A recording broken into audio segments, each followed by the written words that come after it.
اس سنت کا اعادہ کرتے ہیں۔ حقوق و فرائض کیا ہیں؟ حقوق کیا ہیں؟ فرض کیا ہے؟ جہاں تک قربانی کی بات کی ہے، قربانی اسلامی عبادات میں سے اہم ترین عبادت مالیہ میں سے ہے، جس کی تاریخ کا اگر ہم مطالعہ کریں تو تاریخ انسانیت سے اس کی تاریخ کے تانے بانے جا ملتے ہیں۔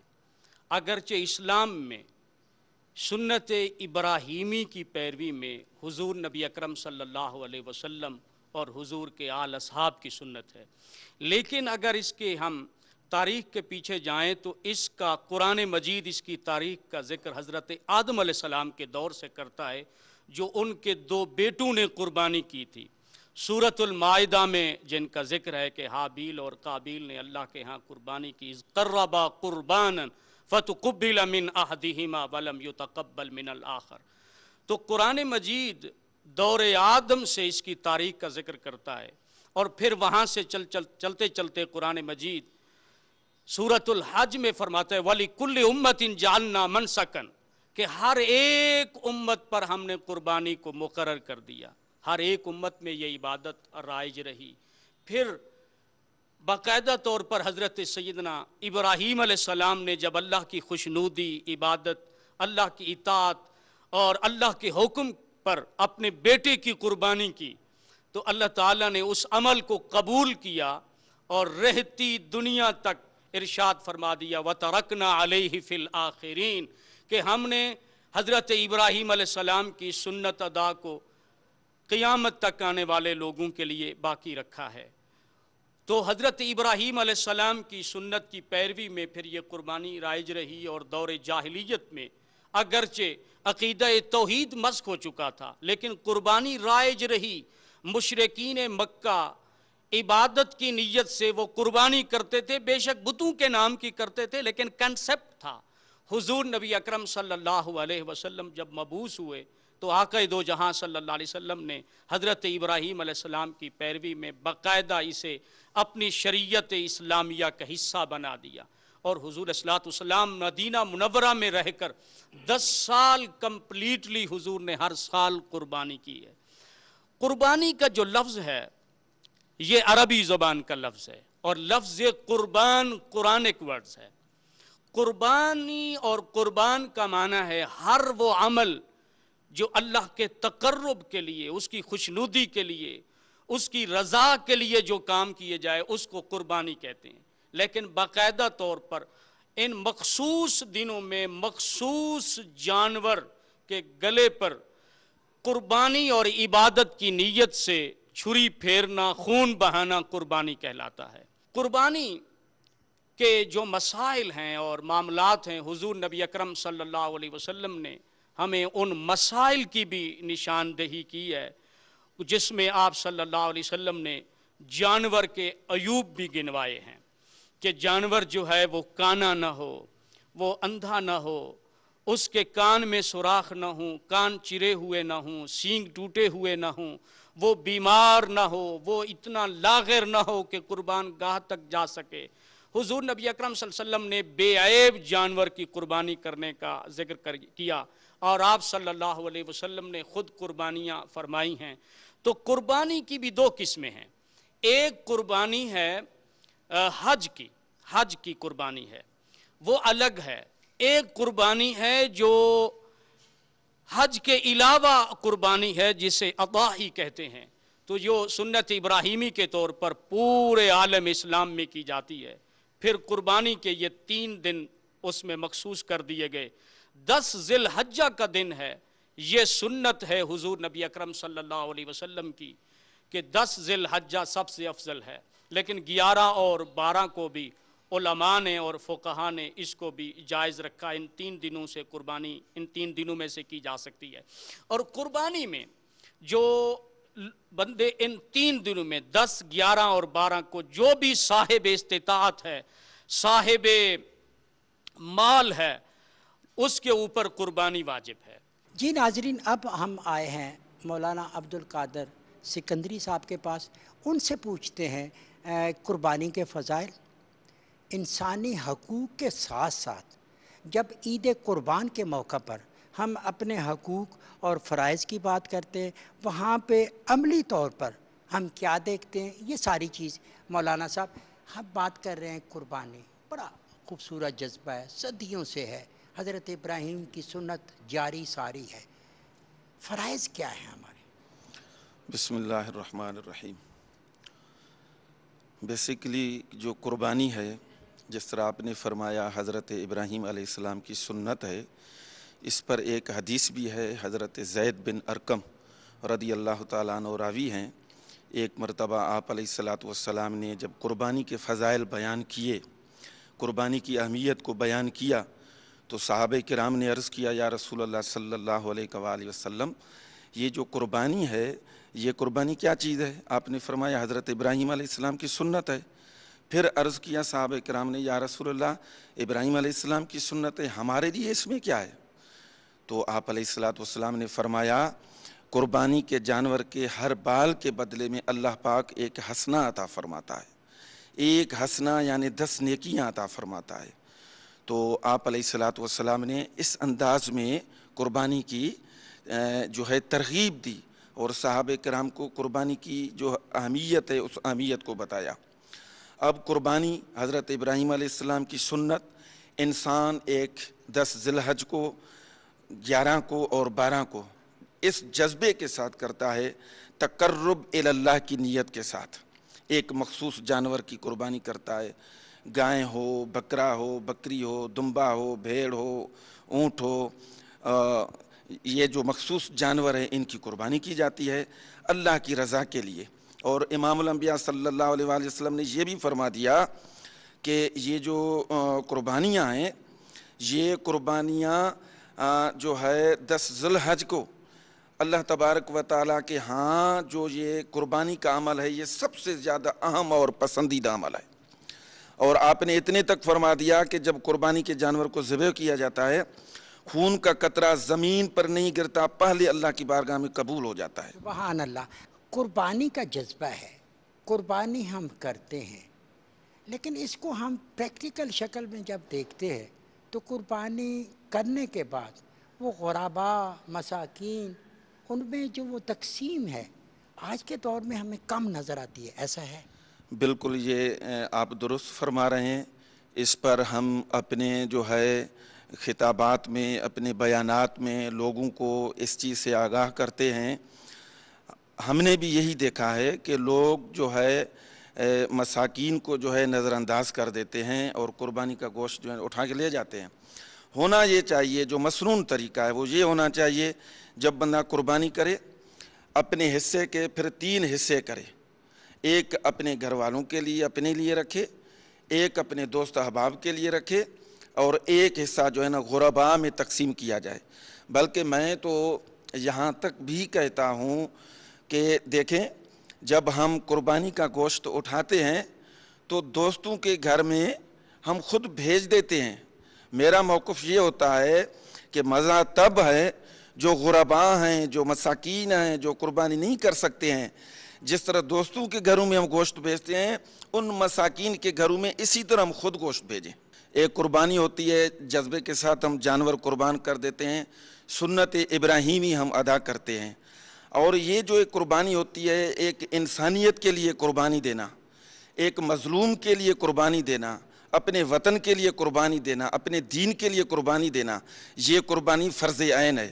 امام الانبیاء صلی اللہ علیہ وآلہ وسلم نے متعدد بار اس بارے میں فرمایا ہے کہ یعنی ایک تو اس سے تزکیہ نفس ہوتا ہے، تزکیہ نفس ہوتا ہے، دوسری بات یہ ہے کہ ایک انسان جو ہے اس انسان کا دل خوش ہو جاتا ہے۔ جی ناظرین، اب ہم آئے ہیں علامہ سجاد نقوی صاحب کے پاس، عالم دین ہیں، علم کے ہر صفحے پہ ان کی گہری نظر ہے، اور خاص طور پہ جو قربانی کا جذبہ ہے علامہ صاحب کی، اس پہ بڑی ریسرچ ہے۔ ایک تو علامہ صاحب مشکور ہیں آپ کے، لیکن یہ آپ کا دینی فرض بھی ہے کہ اس طرح کے معاملات میں آپ اپنے میسج کو کنوے کریں۔ آج ہم بات کر رہے ہیں قربانی کی، کہ عید قربان آتی ہے، عید قربان پہ ہم قربانی کرتے ہیں، جانور کی قربانی کرتے ہیں، اور وہ سنت ابراہیمی کو آگے لے کے چلتے ہیں۔ اس میں ہمارے حقوق اور فرائض کیا ہیں؟ قرآن مجید میں واضح طور پہ اللہ تعالیٰ نے ارشاد فرمایا کہ اے رسول آپ اللہ کا ذکر کیا کر، نماز پڑھا کر اور قربانی دیا کر۔ ناظرین، میرے ساتھ ہیں ڈاکٹر منیر احمد صاحب۔ ڈاکٹر منیر احمد صاحب خطیب میں ہیں، عالم دین ہیں۔ ڈاکٹر صاحب، ہم قربانی کی بات کر رہے ہیں، جذبے کی بات کر رہے ہیں، ماضی کے اور آج کے حالات کی بات کر رہے ہیں، حقوق و فرائض کی بات کر رہے ہیں، کیا کہیں گے آپ؟ سب سے پہلے یہ ہے کہ قربانی کا جو پیچھے فلسفہ ہے، سب سے پہلے تو امت کا اور ایک مسلمان کا امتحان ہے اس میں، کہ وہ اللہ تبارک و تعالیٰ کے لیے اپنے جذبات کو، اپنے احساسات کو، اپنے مال و دولت کو کس طرح اللہ کی بارگاہ میں پیش کرتا ہے۔ تو یہ جو قربانی کے عشرہ ہے، جس کو عشرہ ذی الحج کہتے ہیں، یہ پورا کا پورا ایک فلسفہ ہے۔ یعنی صرف قربانی ایک دن کا نام نہیں ہے، یا قربانی ایک عمل کا نام نہیں ہے، یہ پورا ایک سلسلہ ہے، تسلسل ہے، جس کو عشرہ ذی الحجہ کہتے ہیں۔ تو قرآن مجید میں جو اللہ تعالیٰ نے فرمایا والفجر ولیال عشر، تو ولیال عشر سے مراد جمہور مفسرین فرماتے ہیں اس سے مراد ذی الحجہ کی 10 راتیں ہیں۔ تو یہ جو ذی الحجہ کی 10 راتیں ہیں، ان کا ایک پورا نظام ہے کہ جو شروع کی جو 9 دن ہیں، یعنی یوم عرفہ تک، یکم ذی الحجہ سے لے کر کے 9 ذی الحجہ تک، حدیث میں آتا ہے کہ نبی کریم صلی اللہ علیہ وآلہ وسلم نے فرمایا کہ یکم ذی الحجہ سے لے کر کے 8 ذی الحجہ تک جو آدمی ایک روزہ رکھے گا تو اللہ تعالیٰ اس کو 1 سال کے روزوں کے برابر اجر عطا فرماتے ہیں۔ اور جو 9 ذی الحجہ کا دن ہے، یوم عرفہ جس کو ہم اور آپ کہتے ہیں، جس میں حجاج عرفات میں ہوتے ہیں، اس کے لیے فرمایا گیا کہ 1 دن کا روزہ 2 سالوں کے روزوں کے برابر کا عمل ہے۔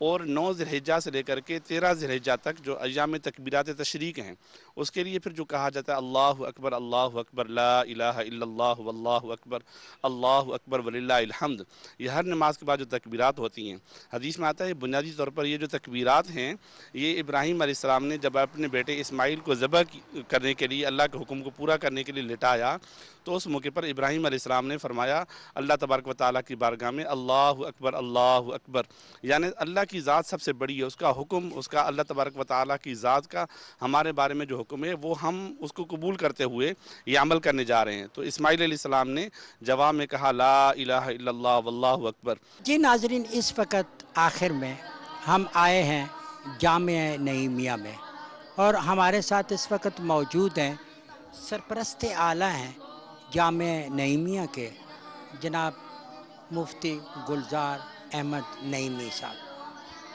مفتی صاحب، بہت مشکور ہیں آپ کے کہ یہ جو ہم بات کر رہے ہیں قربانی کی، جذبے کی اور سنت ابراہیمی کی، آج کے دور میں ہم اس پہ عمل پیرا ہیں۔ دیکھیں، قربانی جو ہے وہ اسلام کا طرۂ امتیاز ہے۔ اسلام وہ واحد مذہب ہے جو کہ یعنی پبلک کے لیے، عوام کے لیے ہر قسم کی قربانی کو جو ہے وہ بہت زیادہ ترجیح دیتا ہے۔ ایک سخاوت کا مذہب ہے، ایک جو ہے وہ قربانی کا مذہب ہے کہ وہاں پہ آپ کو پیسے کی قربانی، وقت کی قربانی، جان کی قربانی جو ہے وہ آپ کو نظر آتی ہے۔ یہ جو قربانی ہم عید الاضحیٰ کے موقع پر کرتے ہیں، یہ بھی اسی ایثار کا اور اسی سخاوت کا حصہ ہے کہ جو مسلمان جو ہے وہ کرتے ہیں۔ تو میں یہ سمجھتا ہوں کہ یہ جو قرآنی حکم ہے قربانی کا، اس کو جو ہے وہ ہمیں اس کے تقاضوں کے مطابق جو ہے وہ ادا کرنا چاہیے، اور اس میں جو عوام الناس ہے، جو پبلک ہے، جو ضرورت مند ہیں، ان کے اس حوالے سے جو ہے وہ ہمیں بہت زیادہ خیال رکھنا چاہیے، اور ان کی ضرورتوں کے حوالے سے دیکھیں، ہم وہ لوگ جو قربانی کرنے والے ہیں، اللہ سبحانہ و تعالیٰ نے ان کو تو بہت ہی عطا کیا ہوا ہے، وہ سارا سال گوشت کھاتے ہیں، لیکن یہ موقع ایسا ہوتا ہے کہ یہ اس موقع پر جو ہے وہ غرباء و مساکین کا بہت زیادہ خیال رکھنا چاہیے ہمیں۔ لیکن ہم معاشرے میں دیکھتے ہیں کہ ایسا ہوتا نہیں ہے۔ ایک اچھا خوبصورت جانور بھی ہم لاتے ہیں، اس کی قربانی بھی کرتے ہیں، پھر اس کو اپنے تک محدود کر دیتے ہیں۔ تو اگر آپ قربانی کرنے کے بعد مساکین کو، اپنے رشتہ داروں کو ان کا حصہ نہیں دیتے، تو اس کو اسلام میں کس نظر سے دیکھا جائے؟ یہ بالکل بہت ہی معیوب ہے۔ میں یہ سمجھتا ہوں کہ ہمارے علماء کرام کو اور مفتیان اعظام کو، اہل مدرسہ، اہل مسجد، اہل خانقاہ اور اہل امام بارگاہ کو اپنی عوام کو ایجوکیٹ کرنا چاہیے کہ قربانی کا مقصد کیا ہے. کہ ہمیں دیکھیں نا، سنت طریقہ یہ ہے اور بہت ہی خوبصورت طریقہ یہ ہے کہ آپ ایک حصہ اپنے لیے رکھیں، ایک حصہ عزیز و اقارب کے لیے رکھیں، اور ایک حصہ جو ہے وہ غرباء و مساکین کے لیے رکھیں. تو اس طریقے سے جو ہے وہ ہمیں ڈسٹریبیوٹ کرنا چاہیے گوشت، قربانیوں کا گوشت. یہ جو قربانی کا جذبہ ہے، سنت ابراہیمی، جانور کی تو ہم کرتے ہیں، لیکن بیسیکلی تو یہ ایک جذبے کا نام ہے کہ ایثار کا نام ہے. جس طرح آپ وطن کے لیے جان دیں، انسانیت کی فلاح و بہبود کے لیے آپ جان دیں، آپ اپنی قربانی دیں، مال کی اور اس کے علاوہ جان کی، تو یہ بھی افضل ترین مقام ہے. دیکھیں، میں آپ کو عرض کرتا ہوں کہ یہ جو ہے یہ ایک پریکٹس ہے. یعنی یہ جو قربانی ہم کرتے ہیں، یہ مال کی جو قربانی ہم کرتے ہیں، دیکھیں مال سے محبت ہوتی ہے اور اس محبت کی کو ہم جو ہے وہ یعنی اللہ کی طرف لے کے جاتے ہیں. تو یہ ایک پریکٹس ہے اور اس پریکٹس میں ہم یہ ثابت کرنے کی کوشش کرتے ہیں کہ یہ مال کی قربانی ہے. اگر وطن عزیز کے لیے، دین اسلام کے لیے اگر ہمیں جان کی قربانی جو ہے وہ پیش کرنی پڑے گی تو ہم جو ہے وہ کریں گے. ناظرین، آج ہم نے علماء کرام سے بات کی. بیسیکلی ہمارا مقصد تھا اس پروگرام کا کہ اس جذبے کو ابھاریں جو انسانیت کی فلاح اور بقا کا جذبہ ہے، جو سنت ابراہیمی پہ ہمیں ثابت قدمی سے آگے چلنے کا راستہ بتاتا ہے. حضرت ابراہیم علیہ السلام سے جب کہا گیا کہ اپنی پیاری چیز کی قربانی دیں تو انہوں نے اپنے بیٹے حضرت اسماعیل کی قربانی دی. کیا آج اس جذبے کی قدر ہم کرتے ہیں؟ ہم دکھاوا تو نہیں کر رہے. ہم جو اصول ہیں بنیادی اسلام کے، اس کے مطابق عمل کر رہے ہیں یا نہیں کر رہے.